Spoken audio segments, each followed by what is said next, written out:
Hey guys, thanks for joining me. And if you like what you see, please subscribe.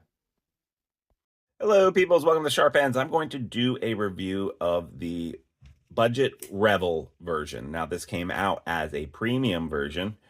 Oof, and I loved this guy. This guy is very nice. And then they made a budget version. This was designed by Ray Laconico in collaboration with Artisan Cutlery. So, please, before we get into this review, smash that like button, subscribe, leave a comment. Really helps the channel. As always, thank you to my Patreon supporters. You guys are the best. So the Revel, I absolutely love this knife. This is S90V, which is a great steel. My favorite pocket steel knife, actually, except for maybe Vanek Super Clean. And this guy came out very thin frame lock. Can't quite remember how much it originally came out with. If I remember to, I will put it in the editing. I will put the price right up here.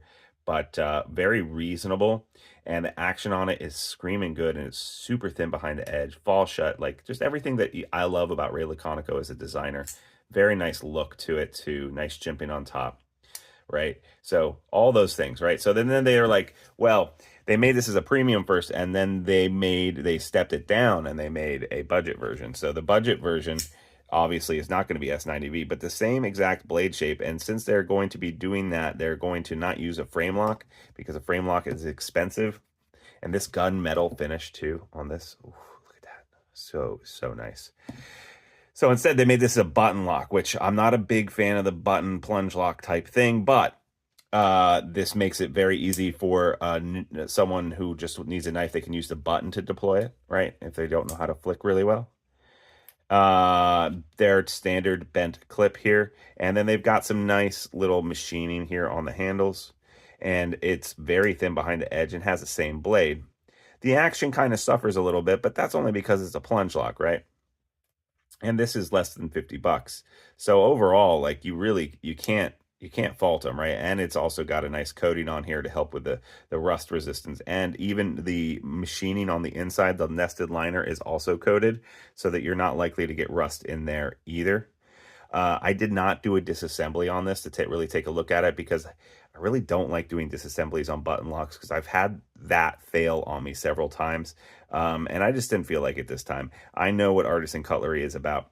And basically all you need to do to take this apart, if you want to, is make sure you remember that there's a spring in here. I would disassemble it with the blade fully deployed. I would take out the pivot first and then these two guys and then slowly pry open the other the knife to get inside there, and just be really careful of the spring. And when you're putting it back together, getting that spring lined up and getting this all lined up will be hard, but it is doable if you're really careful and patient. So you know, obviously the detent, I could work on this a little bit just by detent. What I mean is it's not really falling shut right now, and it looks like the hardware on the pivot, oh, and all around, that's really nice, is all T8. So I just loosen this a little bit to see if it'll drop shut a little bit more. When I squeeze the button really hard to get it to go down, it almost applies sideways pressure. So what I'm going to say about this knife is it's a great budget version of this knife, but it's not my favorite budget knife. I much rather the premium version. But it's nice that if someone wanted to, like, do I really want to spend this much money on this knife? Now, you're not going to get the same kind of feel for it, but you will get a chance to look at the blade and see how big it is and be like, you know, maybe that is something I want to go to the premium version for.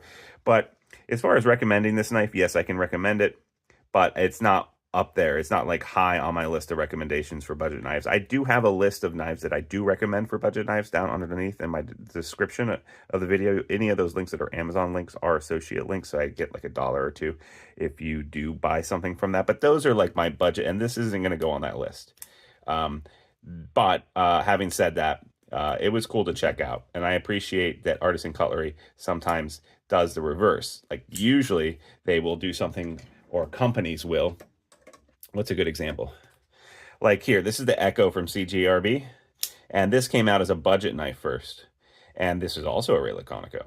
And then because it was so popular and so good, they made an S90 version of this, and they stepped it up and made milled aluminum and everything like that. So they usually test something in the budget range and then make it premium later. And this was the reverse, and I appreciate that. So, always innovating, changing things up like that. That is great, right? I can recommend the Echo, by the way. That's EKKO. Very cool knife.